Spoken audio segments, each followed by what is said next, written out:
Halos 120,000 pesos ang tinatayang posibleng mawala kay Daddy Frankie matapos aksidenteng mabangga o binangga ang kanilang sasakyan. Nagkalat ngayon sa social media ang mga larawan at post ni Daddy Frankie kung saan magkaroon ng malaking damage ang harapan ng kanilang sinasakyan habang sila ay pauwi. Pero ang tanong, magkano nga ba ang estimated na gagastusin ni Daddy Frankie sa pagpapagawa dito at may paraan pa ba para mabawasan yung gastusin ni Daddy Frankie? Yan ang ating aalamin sa video na ito, pero bago yan. Paalala lang po sa lahat ng viewers, palagi po natin suportahan si Daddy Frankie sa kanyang mga charity works. Salamat.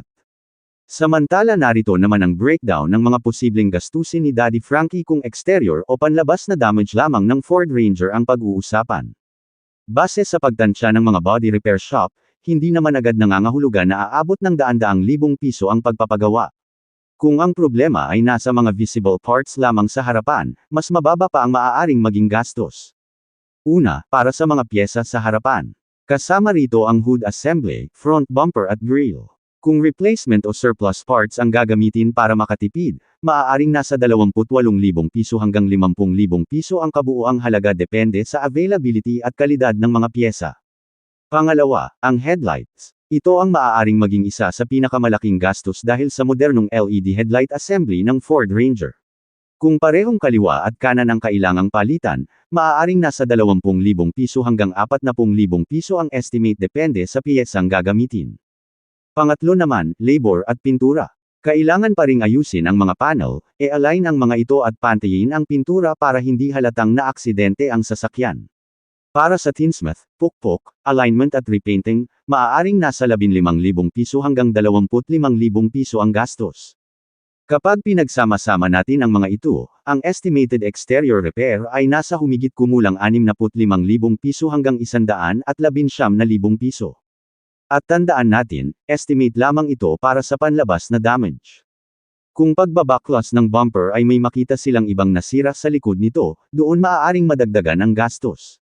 Halimbawa, maaaring may tama ang radiator, condenser ng air conditioning, brackets, sensors, wiring o iba pang components na hindi agad nakikita sa litrato.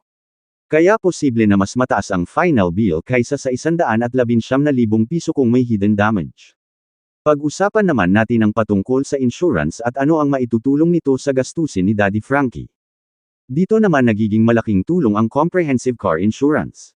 Halimbawa, sabihin nating matapos ang inspection ay lumabas na 100,000 piso ang approved repair cost. Kung covered ng insurance ang aksidente, hindi ibig sabihin na kailangang ilabas agad ng may-ari ang buong 100,000 piso. Ang insurance ang maaaring sumagot sa covered repair expenses, habang ang may-ari ay maaaring magkaroon ng deductible o participation na nakasaad sa kanyang policy.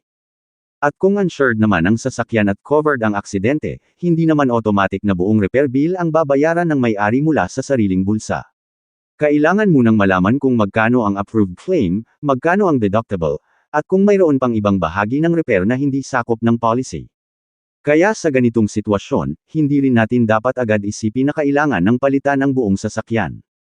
Sa itsura ng damage, harap ang pangunahing naapektuhan, kaya mas makatuwirang magsimula muna sa estimate ng exterior repair at saka tingnan kung may matutuklasang hidden damage kapag binaklas na ang mga pyesa.